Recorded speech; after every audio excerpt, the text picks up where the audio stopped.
What's going on, YouTube? Late Tuesday, nice cool day. Getting ready to take off for Indiana tomorrow.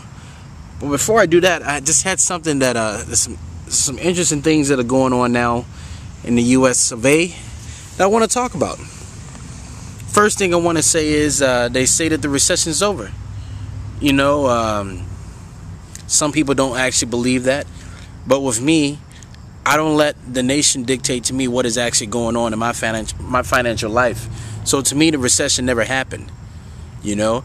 But if it's actually done, hey, good stuff, you know. But for those of you who probably know by now, the savvy investors, the one who are successful in investing, they don't pay attention to things like this. They just keep moving on, unless they were in like a Ponzi scheme or something like that. Then that's totally different.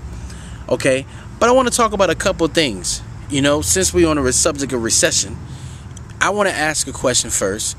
What do we learn? Because I think with every mistake, there's a learning, there's a learning lesson that comes out of it. So my question is, what do we learn during a recession? You know, and let me get some options for those of you who feel like they may have not learned anything. The first thing I'd say that you definitely should have taken from the recession is, the first thing is that jobs don't last. A job is given to you. You should look at a job on a day-by-day basis. So with that in mind, you should never, ever, ever go out and spend above your means. Don't spend money. Don't go out and buy homes and things like this unless you have money stacked. Treat a job as if you're going to lose your job tomorrow. If you follow that philosophy, I guarantee you'll be more wiser. You'll be more wise. I'm sorry, more wise when it comes to money. So keep that in mind. What's some other things? Number two. I'm trying to think in the mind of the recession. Number two. Number two. I can't think of number two right now. But there's something else that I want to talk about that is actually going on in this video, in this topic that I'm saying. Now, there was a lady that was talking about Barack Obama yesterday. She stood up at one of his talks, and she said basically, and I'm paraphrasing here, she basically said, you know, this is the new reality. You know, you promised us this and promised us that, and you know, I'm tired of defending you. You know, you're not doing what you said, whatever, blah blah blah. And I got tuned off with this lady. I tuned off this lady very fast. I'm going to tell you why. Number one, if you need the government, Barack Obama, George Bush, or anybody else who's president the next term or whatever, if you need them to dictate how your financial life is going to be, you're in a sad state. Because you're pointing fingers at the president.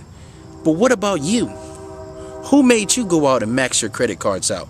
Who made you go out and buy a brand new car that you couldn't afford, and a car is a bad investment? Who made you go out and get too much of a house, you know, and you're getting these high property taxes, and if an emergency happens in your house, you can't cover it, but you just want to blame somebody else because guess what? You don't have any answers. So that seems like that's the normal thing to do, is to blame a president. Because let me tell you something. I don't care from past presidents to future presidents, right?